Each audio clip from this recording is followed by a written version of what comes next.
Welcome back to the NCAA Division I Women's Basketball National Semifinal Game 2 post-game press conference featuring the UCONN Huskies. We'll hear an opening statement from Coach and follow up with questions from our student athletes, Aaliyah Edwards, Paige Beckers, and Nika Moole. The student athletes will then be dismissed, and as we indicated, will be available for 10 minutes in the mix zone, and then we'll open up at that same time for questions for Coach. Coach, if you could give us a brief opening statement, and then we'll go to questions for our student athletes. Yeah, thank you. After we beat USC, one of the things that we said in the locker room was, there's people always ask you, how do you feel about winning a game like this? And sometimes you just can't put into words how you feel. You just have to feel it. You have to be there, and you have to have been there, be a part of it. And, the same thing applies to when you lose at this part of the season. Hard to explain, hard how you feel when, the season ends so suddenly. But we put ourselves in position to win a game that we probably had no business even being in, given the circumstances that we work with.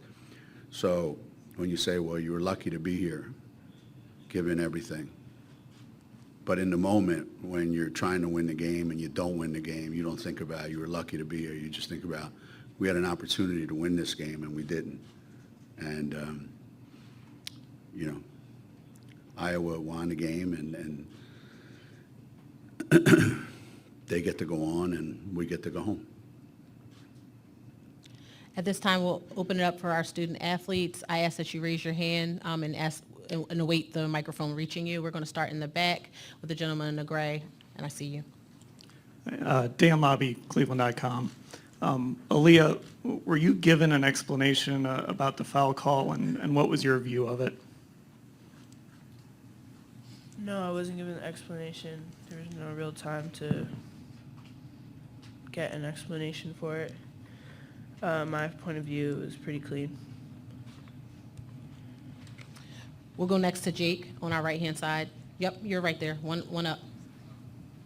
Yeah, Jake Trotter from ESPN. For all the players, what did you make of the screen call from your vantage points on that play?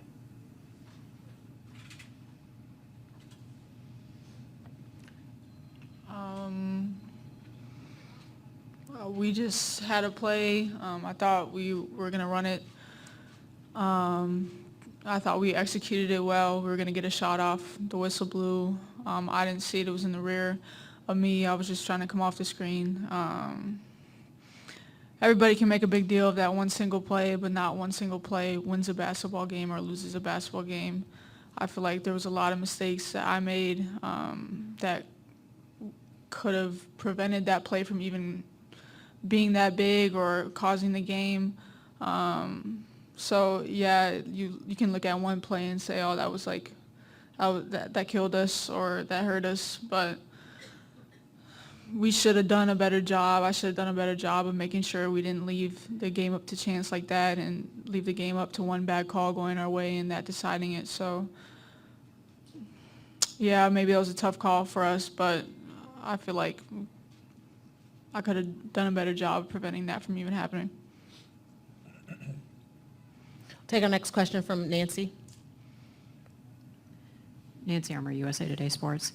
Aaliyah, there's been a lot of talk about the officiating and criticism of officiating this whole season. How disappointing is it, though, that we're talking about it again after what was a really good effort by you guys, especially given the circumstances you've been dealing with this season? I mean, we can't really control what happens with the refs and their decision making, but I just want to focus more on this team and actually making it all this way to this game when a lot of people didn't count us in. So I'm going to leave this game with being proud of the team and proud of how we game in, game out, just continue to believe in each other and lean on one another. And unfortunately, we just didn't leave this game with the dub, but we fought hard and up until the very end, Yeah, there are some decisions that even myself, I wish I could take back, but that's just how the game went, and we left it out there on the court today. Going to stay to our right. Roger, please proceed. Paige, can you just talk about the effort that Nika played with today on the defensive end and then coming up with some big baskets when you needed them? I think 7 assists as well, just her overall game today. Yeah, I'm glad Nika got to show on this platform, on this stage, what she's been for us her entire 4 years at UConn, what she's been in this entire year. You saw the epitome of what Nika is, tenacious defender, does everything that this team needs her to do, controls our offense, plays with so much heart and energy, and plays with her whole soul. And you saw that tonight. You see that every single time she steps out on the court. And so, I mean, she just does what Nika does, and she played her heart out. We're going to go to Maggie, the gentleman in the blue shirt, then Lindsay, Michelle. Dion, I see you as well. Maggie's in the front row, right here. Maggie Bononi, CT Insider. Nika, on that same note, what made Caitlin so hard to guard? I feel like just her confidence, and obviously she's a great player, one of the greatest to play this sport. I feel like she makes everybody around herself better. So yeah, I mean, just overall, I would say her confidence and her ability to, involve other players. Stay to our right. For Paige and well, really any of you guys, Nika played 40 minutes, I think the last 3 games, and none of you guys were coming out very often throughout this run. How did you physically maintain the intensity it requires to play that hard for that long this entire time? Paige, let's have you answer, and then we'll move on just due to time. There's a lot of people that help us recover. We have a masseuse that travels with our athletic training staff. Our doctors, they do a really good job of just making sure that we're resting, recovering, getting the treatments that we need. And then just us being competitors, us being just grateful that we're here and trying not to take any of it for granted and not thinking about being tired or thinking about what aches, what hurts, how tired we are. And just being grateful that we're here and just trying to continue to play with that heart and play with the mentality of not being tired. Lindsay? The all-new GoDaddy Aero helps you get your business online in minutes with the power of AI. With the perfect name, a great logo, and a beautiful website. Just start with a domain, a few clicks, and you're in business. Make now the future at godaddy.com/aero.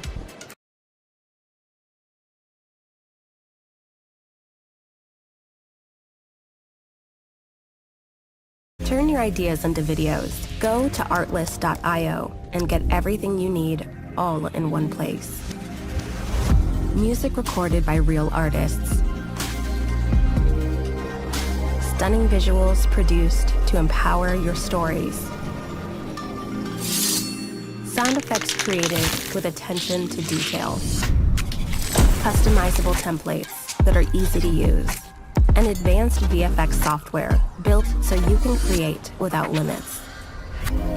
Go to artlist.io and start making videos today.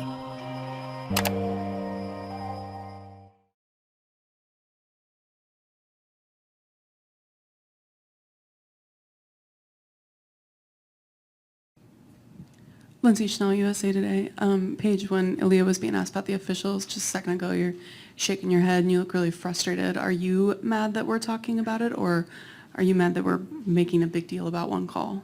No, I'm just frustrated with the loss. I mean, we can talk about officiating, but players play, players decide the game. Yeah.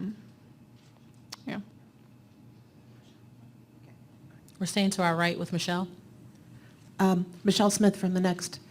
Paige, for you, because you'll be coming back, how long will it take you to find perspective and about what you guys did this season under some really difficult circumstances?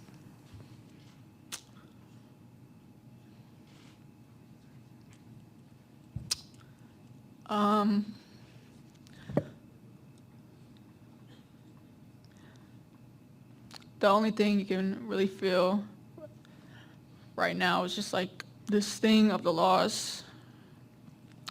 There was going to be tears regardless at the end of the season, just because it's my last time playing with these guys.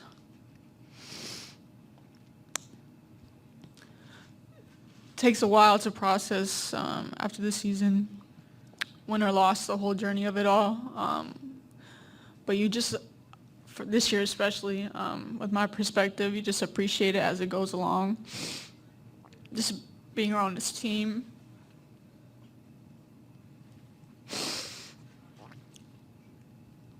Everybody saw the heart, the joy, the passion that we played with. We just love each other. We enjoy being around each other. And this season meant everything to us, against all odds. Nobody thought we would be here. All people posted about us was the worst ranking in 20 years, the worst start in 20 years, the worst seeding in the tournament in 20 years, and here we are at the Final Four. It's not the ending that we wanted, but just to look back, and it's hard right now, of course, because all you're thinking about is a loss, but this is relationships and memories that we'll have for the rest of our life. And I know we're proud of being here. Just the standard at UConn is national championship, so it's always disappointing, but I know we'll reflect after this and just get better from here. Want to stay to our right, Dion, and then we'll go to you. Dion Cash, Fox Sports. Great season, ladies. Paige, how does it feel to be able to play injury-free? I know that was big for you this year. And what's it like to be a UConn Lady Husky and play for Gino or Emma, all three of you ladies? Let's start with Aaliyah.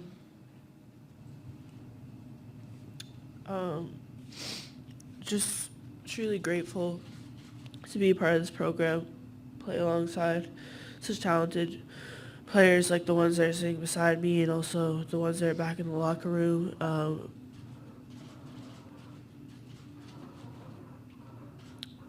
It's tough that this is my last time. I shared the court with all of them, and the last time playing under a coach,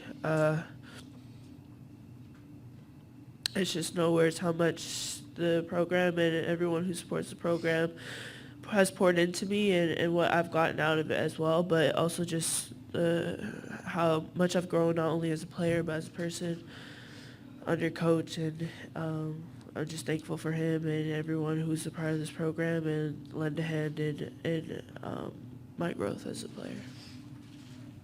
And Nika? I'm just very grateful to Coach for bringing me all the way from, Croatia to here. Never in my life, would I have thought that I would be here sharing this court with these amazing people, great players, great coaches, great staff, and just enjoying every single moment of it. And I'm pissed right now. It really hurts. But I know that I'll look back onto this and I'll feel nothing but being thankful and grateful and blessed for what I've built here, what kind of experiences I've had here, because this is family for life. And they loved me when I was at my worst, when I was at my best, and it stays forever. And I'm just very grateful to have had that luck and opportunity to, come all the way where I came from to this, to this place. It's special. Paige, would you like to answer? Yeah, to your first point, I've now played a full season college basketball injury-free. Very blessed, grateful for that. But yeah, just to these guys' point, everybody comes to UConn to play for Coach. He challenges you, he believes in you, he trusts you, and he always has your back. And he's everything we could ask for in a coach. And it's everything I dreamed of to play for him, to play for the whole coaching staff, to play in this program. to play along people that are my sisters. So it's really just been a dream come true. And I'm extremely grateful he recruited me here. He recruited everybody else around me here because I love every single one of them. And just, I owe everything to this program, and I'm super thankful. We'll take our last question. For Paige student and athletes. Paige and Nika, how should UConn fans remember Aaliyah?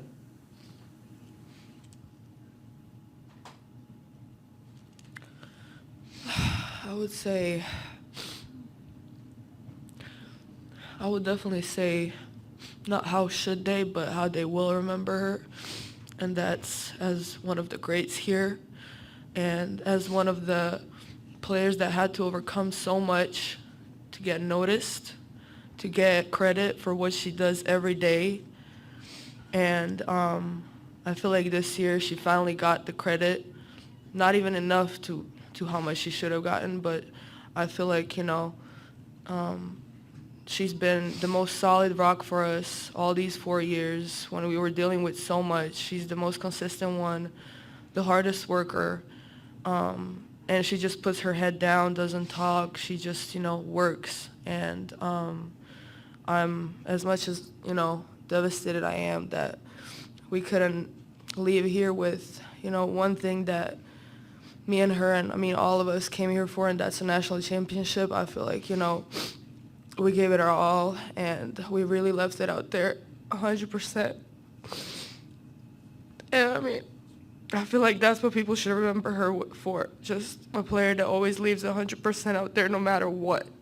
No matter who's watching, no matter if nobody talks about her, she leaves it all out there, and I can't wait for the things that are coming for her because she's one of the greats, and she's going to be great. And Paige? Yeah, to the national media, she's underappreciated, underrespected. She deserves, the UConn fans, and they know every single game, every single day what she brings, and that's competitive spirit, drive, determination, domination, and just the will to win. She does everything. She never complains once about what she doesn't receive, how much credit she gets. She just puts her head down, like Nika said, and she just works and does anything this team asks and needs of her. And she was put on a heavy load this entire year, this entire 4 years, as the person who was the most consistent in the lineup, always carried the heaviest load, always handled the pressure, and just showed up every single day ready to go, regardless of the circumstances and who was around her. So, UConn fans know how much Aaliyah means to this program. Like Nika said, she's one of the greats. And I'm so glad she gets to go up on that wall, and she was recognized as a first-team All-American because that's what she's been. So Aaliyah's everything to this program. She embodies this program, and she's going down as one of the greats. Paige, Aaliyah, Nika, thank you very much for your time this evening. As a reminder to the media, all three will be available in the mix zone for 10 minutes. They're going there right now. And at this time, we'd like to open it up for questions for Coach. We'll start with Jake. We'll go to Lindsay next. Jake Chatter from ESPN. Gino, what did you make of the illegal screen call there at the end?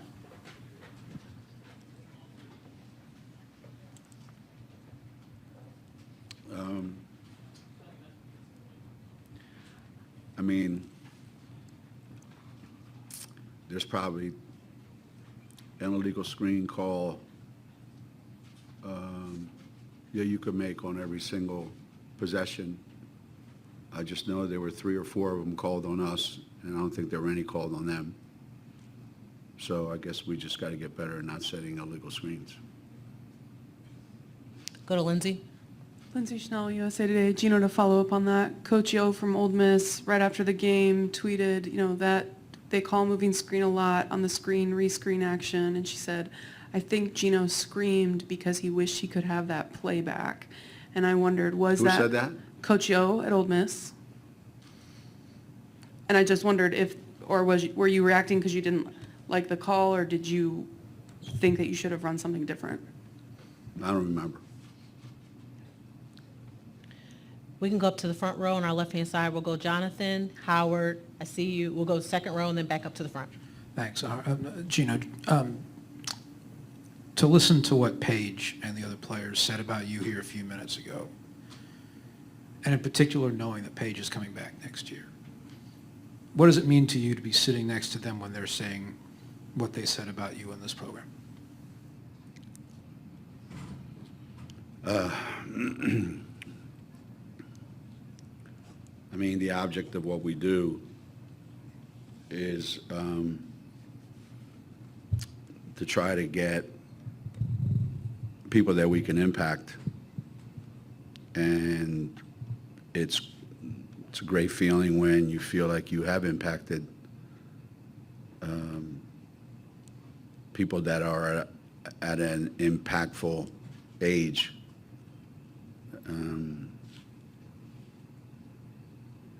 I think every coach that coaches has players that feel about them the way these three feel about me. I mean, that's what we do. That's what we do for a living. And you hope that you have players that appreciate it. You hope that you have players that understand what it is that we're trying to do. And, you know, it doesn't always manifest itself in wins and losses. But you would hope that if players have played for you for 4 years,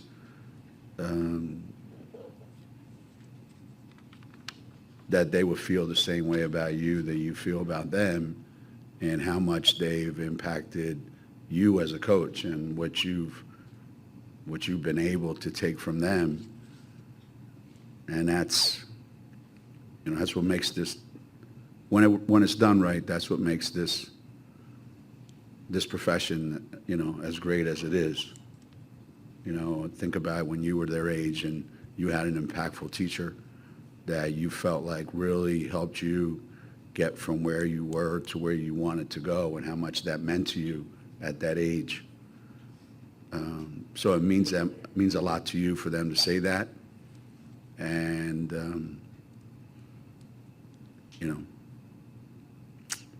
I hope that, they understand the impact they had on me. Going to stay to our left, Howard. Howard Megdal at the Next. There's a lot of talk from your players. You've talked about the expectations with this program. Obviously, it's not a national championship this year. It's 6 out of the last 7 opportunities to make a Final Four. You make a Final Four at a time that this game has never been harder or had more parity in the game. And I just wonder 2 parts to it. One is, do you find yourself able to take the level of satisfaction you'd like to out of, like you said, the impact you have on people and the success that you have? And do you think that the expectations should be different at this moment? Well, the expectations at UConn are what they are because we created them. Somebody didn't walk into our building and say, okay, this is what's expected of you. We put that on ourselves now for the last 30 years. What pisses me off is that the minute we don't win a national championship for a couple of years, people think that our program now is less worthy of some others that have done it twice or have gone to the Final Four 3 out of the last 4 years. So I think it's more rewarding on my end, not just to win a national championship. Obviously, you want to win a national championship every year, but people should talk about their own accomplishments instead of, talking about what we're not accomplishing. That seems to be the big story. And I said this a long time ago. The only story is like when Tiger was at the height of his career, the only story on every Sunday was he didn't win. Nobody cared who did win. And now people always wanted it to be like, well, can we celebrate other people? Okay, well then celebrate them. And stop talking about us when we don't win a national championship. But again, that's the world that we created. And, We might not win a national championship, but we're right there when it's usually being decided. And that's all that matters. Want to stay to our left? Please proceed. Gino, Kenny wrote at WHBC Radio, when the ladies were talking, you were looking at the stat sheet. I saw you studying it very closely. You hold Caitlin to a poor night shooting. What jumped off the stat sheet at you as you think about this loss? Well, if you'd have given me this stat sheet without the final score before the game, I would have told you we won the game. They're the highest scoring team in the country. And we feel like if we hold you to 71, we should win that game. And we should have won the game. But I thought they should have won the game. And they did win the game. So sometimes you go, well, both teams deserve to win the game. I mean, we should have won the game. I'm not saying we deserve to win the game. But based on this stat sheet, when you look at it, you say, well, yeah, we should have won the game. However, not one play, somebody said not one play decides the game. But when you look at it, for us, the way we've won this year in games like this is Aaliyah, Paige, especially those two, and then a third scorer. They all have big nights because that's what we need in games like this. And tonight we didn't get that. Tonight we didn't get that. And I've said this a lot, that I bet you in the 40 years that I've been at Connecticut, and I don't know how many NCAA tournaments and all this stuff, our defense, I bet you I could count on my thumbs how many times they've let us down in the NCAA tournament. The NCAA tournament will let you down as your offense. And if you don't make shots, and if you don't convert on the opportunities that you get, you're setting yourself up to lose. Yeah, so our defense was good enough to make sure that we won the game tonight. But offensively, we just didn't have enough, impactful players play their normal game. We're going to go, I'm sorry, did I cut you off? No. We're going to go to the front row on our left. Then we're going to go back to Nancy, then Doug, and then I'll work through the rest of the list. Vicki Fulkerson from the New London Day in Connecticut. Gino, a lot of times in the last couple days you've qualified, in my 40 years coaching, this is the most, amazing run, thing that we've done, or the most, overcoming the odds, or can you, you touched on it a little bit, but can you elaborate a little bit on the impact that they've had on you?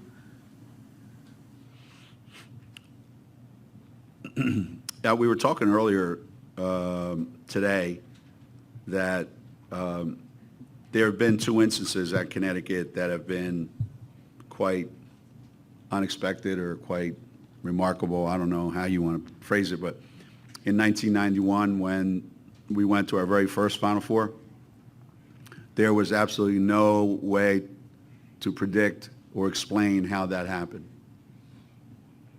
And yet it was the beginning of our, of our program as it exists today. Everything else since then, it was expected that we would be here because of the situation that we were in, the kind of teams that we had, and the runs that we went on. And this year was the first one. I even told the players during pregame introductions, I said, this is the first time that we've come here where it feels like we're the visitors, where it feels like, we're actually the underdogs and no one expects us to win. And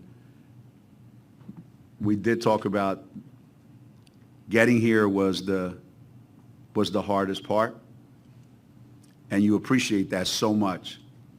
Today was probably the calmest that we've been in any NCAA tournament game this year or any other year. There's a calmness about us, about what we have done, and what happened today was not going to change how we feel. Until the final buzzer, then it changed everything. about how you feel. So, yeah, it was an amazing run. Loved every minute of it. Incredibly grateful. And tremendously disappointed. And down the road, it'll sink in. But you know, when you do this job for a living, the minute you start thinking about, wow, that was amazing, that should make you feel really, really good. That lasts about 30 seconds. And then you start going over in your mind all the things that happened in the game that you wish you had done differently to win the game. That's the problem with this job. We'll stay to our right, Nancy. Yeah. Gino, Nancy Armour, USA Today Sports. It might be hard to, or sorry to ask you to kind of put this in perspective after the loss, but there was a little girl who was holding up a poster that said, "Why I play basketball," and it had a photo of Caitlin and a photo of Paige. And I'm just wondering, given your history in the game, you know, everything you've seen, what is it like to see what you got tonight? I mean, sold out arena, people were engaged in the game in a way that we've not really seen before. It's going to be a huge TV audience. You know, can you put that into perspective, what it's been like to see this? Yeah, it's, I said this up at UConn a few years ago. Everybody kind of poo-pooed, you know, women's basketball 25 years ago, maybe, whenever it was. And it wasn't taken, it wasn't given the respect that it deserved back then. So people didn't know who their idols were. People didn't know who they wanted to emulate because they never saw them until their dads got to be in their 30s and had little girls and started actually taking them to the games. And then all these little girls wanted to be like whoever was on their team at the college where they went to the games, and now I want to be like, you name it, all those kids that played. And now kids that have never seen these two kids play in person are the biggest fans, and they idolize these kids. So it's become a mainstream sport now, because when little kids start wearing your jerseys and start wanting to grow up like you, that means you've really touched a nerve. And it takes certain kind of players. It takes certain special players to be able to do that. And people think, well, you win a lot of games, that's what happens. I don't think winning creates idols. You know, I think the way people act, the way they behave, the way they treat people, you know, Caitlin and Paige, just two examples, they have never, ever, ever, I have never seen them walk away from an opportunity to say hi to a little kid or an adult or anybody for that matter. And I hope it never gets that way, you know, where you go to a professional sport and you can't get near anybody, you can't talk to anybody, you can't have any interaction with them. And I don't know that there's that same connection that there used to be between little kids going to a baseball game and, you know, standing there and being able to talk to the players. So as long as we maintain that, there's going to be a whole nother generation of kids coming up wanting to be like the kids that they see right now. As long as we continue to provide access for those kids, you know, to interact with each other. And that's what's happening now. We'll take our last question from Doug from AP. Hey, Gino, Doug Feinberg, the AP. I was hoping you could talk a little bit more just about what Nika and Aaliyah did tonight and what they've brought to you for so many years. Well,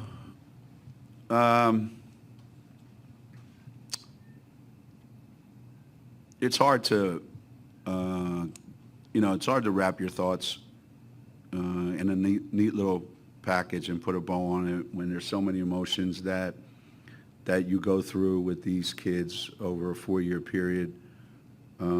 So many highs, so many lows, so many in-betweens, so many accomplishments that they've had, so many failures that they've had, disappointments, amazing experiences. It is kind of similar to the experience that you have with your kids between the ages of, you know, 17, 18, and 22, where, you know, they are the most those are the most impactful years, as I've said earlier, and you get to spend it with them. And Nika has an effect on every single person that she meets. Her passion for life and her just the way she embraces every challenge, every opportunity. There is that, coming to America, immigrant kind of mentality of I'm so grateful for the opportunity. I'm going to go there and I'm going to show everybody that I deserve this opportunity, and I'm going to go home and everybody's going to be proud of me. There's a lot going on in there. Aaliyah, much quieter, much different personality. There's more stoicism, and it's just a matter, for her, it's just, I have some goals. I have some tremendously high aspirations. I do my thing every day. I work hard at my game. I'm a tremendous teammate. I'm a great kid. And I represent myself, my team, my family in a way that everyone is absolutely positively proud of me. So they both accomplish the same things. They just go about it in two completely different ways. And maybe that's why it works so well together with the two of them. Thank you very much for your time this evening, Coach. Thank you.